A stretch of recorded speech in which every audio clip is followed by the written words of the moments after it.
The cost of living in Overland Park has dramatically increased over the last several years, partly due to inflation, partly what you see at the grocery store, but a large part of this is due to home prices in Overland Park. And we're going to break it all down in this video with one very important twist. See, I think it's impossible to cover the entire city of Overland Park because there are three main parts of the city and they're all different from one another. They all have different costs of living, all different home prices. So here's what that looks like. You've got North, Central, and South Overland Park. And if we pull up a map that indicates the age of housing in each of those parts, you'll notice that the farther south you go, the darker green the map gets, which indicates newer homes, which happen to be more expensive as well. Now, before we cover part number one, which will be all about North Overland Park, I want to give you a bird's eye view. So here's how Overland Park compares to surrounding suburbs. It's not the most expensive. In fact, you've got Leawood, Mission Hills, Prairie Village, and Fairway, which I believe are more expensive than most of Overland Park. Central, some parts of South Overland Park could challenge it a little bit, but it's certainly not the most expensive place to live on the Kansas side in the highly rated Johnson County area. Now, here's what that looks like, broken down line by line. Certainly more expensive than most of Kansas, which is rural, a little bit more expensive than the baseline for the United States. However, I do want to make a distinction, which I think this is a bargain. It's just a little bit more than the average cost across the country. However, Overland Park is one of the best places you can live in the country, with Wallet Hub rating it as the second happiest place to live in 2024, and that's up from its fourth place spot from 2023. By the way, if we haven't met yet, then welcome to this channel. My name is Massa. I'm a local real estate agent in Kansas and Missouri, and the reason we make these videos is because if you're trying to find the best place to live, there are a lot of differences between these cities, between the parts of these cities, different neighborhoods within. The goal is to make the process of finding the right place to buy a home that much easier. Now, like 90% of my clients find me through these videos, so if you feel like we'd be a good fit, if you want to reach out for specific information, feel free to give me a call, text, email. All that info is on the screen and down below. We'd love to support you. And with all that said, we're going to get started with part number one, which is North Overland Park. This is what I mean when I say North Overland Park. You've got between Mission and Merriam, Kansas, all the way down to 435 Highway. And believe it or not,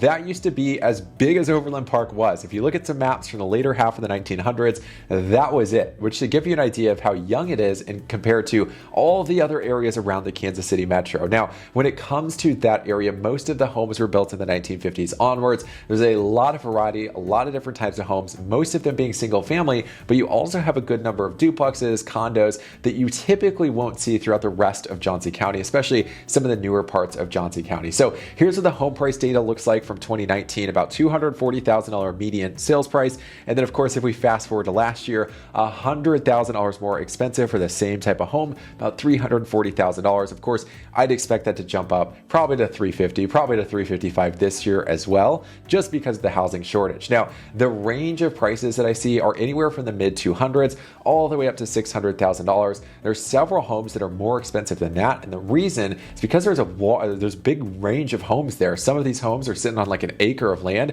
Some of them are like sprawling ranches with a pool in the back. And there are also a fair number of teardowns and new construction homes that are spreading west and further west over time because of how close North Overland Park is to Prairie Village. Now, I do want to give you a couple examples, starting with this first one, which is $230,000. It's a classic ranch, one-car garage, not too big. It's around 768 square feet. It is on a pretty good sized lot though, about 9,000 square feet. A lot of homes like this have been turned into rentals. Some of them have been updated over time, but a lot of homes like that are also probably over the next several years going to be torn down just because the value of the property will typically support a much higher home price on it. Now, here's a second example, $400,000. This is an updated ranch, two-car garage, 1,740 square feet, classic 3-2, but take a look at the lot size, a very big frontage on the lot, nearly a third of an acre, which is really nice to see. At this price point, we're looking at something that's probably fully redone completely throughout the home. Maybe they've moved some walls, maybe not. Totally depends on the type of home. Now, this last one, this is a classic example of a split level home that you'll see in several parts throughout North Overland Park.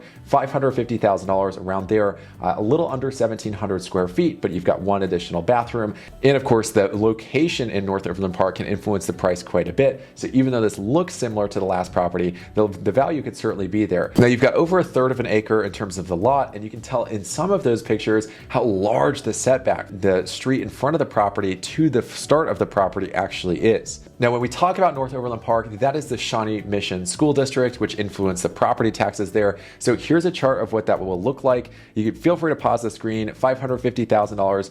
It's going to cost you about $525 a month in terms of the taxes. $250,000 purchase price on a home, about $245 a month. But if we break this down in terms of the monthly payment, what you have to pay every single month to afford to purchase the home at today's mortgage rates, which I've adjusted a little bit. I'm just going to say 6.5%. Because most likely that will be relevant throughout the rest of 2024. So here's what those housing payments look like.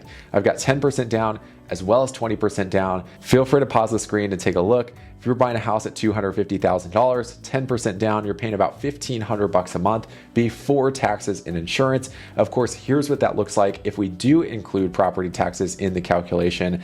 In total, $550,000, 20% down, you're looking at $3,300 a month.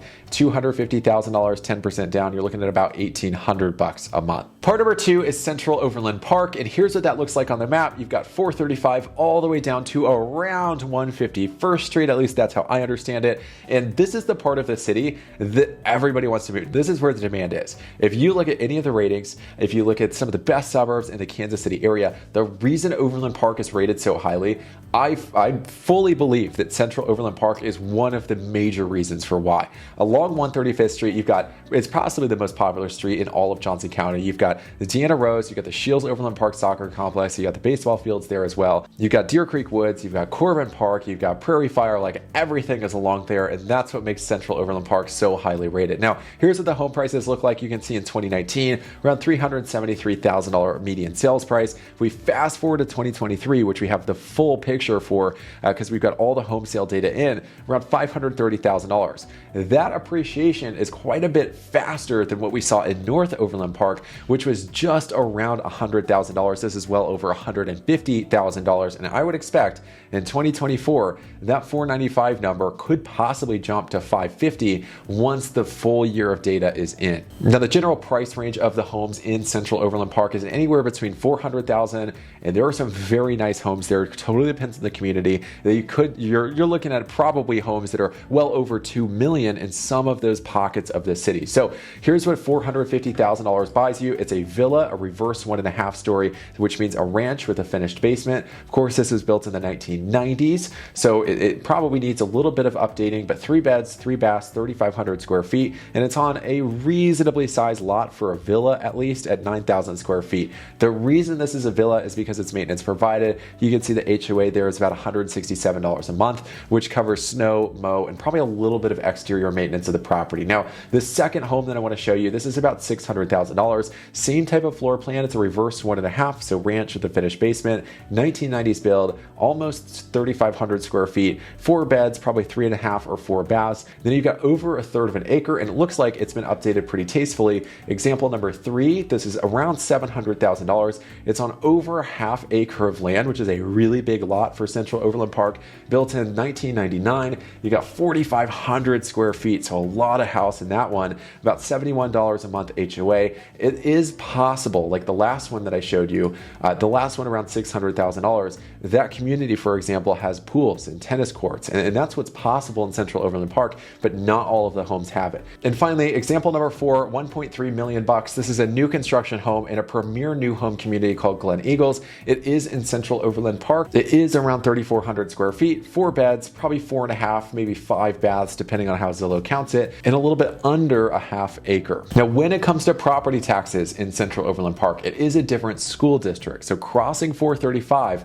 north of that is the Shawnee Mission School District, south of that is the Blue Valley School District. I believe that the Blue Valley School District is a little bit higher in terms of the property taxes, but it's so marginal, it'll be hard to tell. So here's what that looks like based on those price ranges that we just read off. $450,000 house, you're paid about $5,500 a year in property taxes. $1 million house, you're paying about $13,000 a year in property taxes. There's a video that I'll link down below for how to calculate this, including a spreadsheet that I use to do all of this. Of course, these are not like like to the penny accurate, but they're a pretty good ballpark what you can expect in these different price ranges. Now, based on mortgage payments, this is according to 6.5% mortgage rates, 10% down at $450,000. You're paying around $2,750 a month. If you're 20% down, $2,275 a month. And then if you're 30% down, which when we talk about Central Overland Park, there are a lot of people who are selling their first homes, maybe their second homes. They're taking a lot of that equity and they're putting it into this new home that they're going to buy somewhere around Central Overland Park, which is why I have the option for 30% down to $450,000, 30% down. It's around $2,000 a month, which isn't too bad, especially for 6.5% mortgage rates. And that's really the power of a higher down payment. Now, when it comes to including property taxes in there, feel free to pause the screen. This is what it looks like. Of course, the one thing that we're missing in this calculation is home insurance, but of course that totally varies based on your coverage limits and also the company that you're using. Part 3 is South Overland Park, and here's what that looks like on the map. 151st Street all the way down to around 180th and a little bit farther than that. If you look at the right-hand corner inside of that box above Stillwell, Kansas, a lot of that area outside of Google's parameters for Overland Park is actually in Overland Park. I think maybe they recently annexed it. I don't know, maybe the map is off, but a lot of those little areas, and I'll show you some homes from inside of those areas, are Overland Park addresses. So the reason this part of Overland Park is different is because this is a lot of new development. There's still a lot of talk of commercial retail expanding farther and farther south. That's because just decades ago, there wasn't really anything else out here. In fact, South Overland Park is home to what I call the new homes corridor. And here's what it looks like. These are all of the new construction listings on Zillow. And you can see that pretty much all of the new home communities are along 179th Street. And some of them are even farther south than that. Now, when it comes to the home prices in South Overland Park, they're a little bit steeper, anywhere between $600,000, $650,000 as a minimum, because new construction is not cheap by any means, then all the way up to $2 million plus. And I'll show you one example of a home that sits on acres and acres of land that's just beautiful here in just a second. But here's what the home prices look like since 2019. $550,000. Of course, they shot up all the way to $759,000 in 2023. Again, this is where a lot of the appreciation is happening. A lot of people are moving out here because this seems to be like the next up part of Overland Park, right? We saw all of the development in Central Overland Park that made it such a renowned part of the city over the last 2 decades. Likely we'll see something follow very, very similar here in South Overland Park. Now, I do want to show you a couple examples of those homes. So we're going to start with one priced at $650,000. This is in Southern Meadows. Zillow's wrong. It says it's a Stillwell address. I believe it's an Overland Park address, not Zillow. It's all within the same Blue Valley School District. This is actually one of the most popular floor plans in all of Johnson County. It's the McKenna 1, built by Gabriel Homes. 4 beds, 4 baths. It's a very traditional 2-story home, which is why it's one of the most popular. About 2,800 square feet, and you're on, let's see, a third of an acre, which is really, really good for some of these newer subdivisions. Example number 2, this is $850,000. This is actually, I believe, in the Spring Hill School District because it's in Chapel Hill, and I'll show you what that difference looks like in terms of the property taxes in just a second. $840,000, built this year, about 10,000 square foot lot, a little bit less than that, 3,000 square feet. Example number 3 is $1.23 million. This is in Century Farms, which is a little bit farther north in that South Overland Park area, still within the Blue Valley School District. 4 beds, probably 4.5 baths. Zillow tends to get it wrong. 4,000 square feet, and it's sitting on well over a third of an acre lot. I really like the style of that one. I like the swoops and the gables. It has a lot of character to it. And then finally, the last one. This is a behemoth. It's absolutely beautiful. It is huge on 19 acres of land. There are $10 million custom homes being built out this far south in Overland Park, and that's because you can buy quite a bit of land. As you can see in this example, $6 million, almost 14,000 square feet, 6 beds, 9.5, 10 bathrooms, something like this. A massive, massive home built in the beautiful South Overland Park. Now, when it comes to property taxes, there are 2 different school districts. We've got the western half of South Overland Park feeding into the Spring Hill School District. We've got the rest of Overland Park near Stillwell, like I showed you on the map, feeding into the Blue Valley School District. So Spring Hill, being a smaller city, has a little bit higher property taxes, and I'll show you what those look like. Here it is on the screen. $650,000 house in Blue Valley, in the Blue Valley School District, about $8,100. In the Spring Hill School district, about $900 more expensive for the entire year at around $9,000. Now, when it comes to the monthly mortgage payment, here's what that looks like. Again, this all assumes a 6.5% mortgage rate, which I'm hopeful that we'll see sometime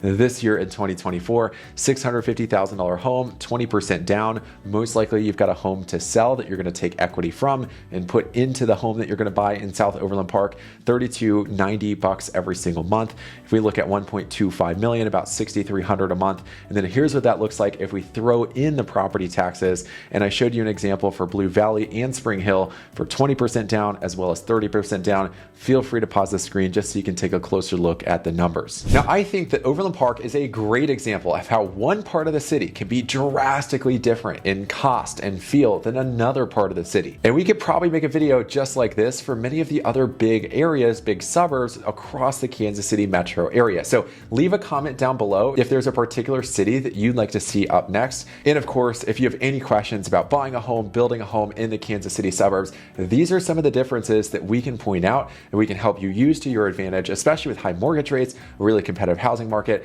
Every little advantage counts and we'd love to support you. So if you feel like we'd be a good fit, all my contact info is down below. Give me a call, text, email. We'd love to help you out. In the meantime, you can either click right here to see a video about reasons why you maybe shouldn't buy a home in Overland Park, or click here to see the video that YouTube thinks you would enjoy the most. So click either here or here, and I'll see you on the other side.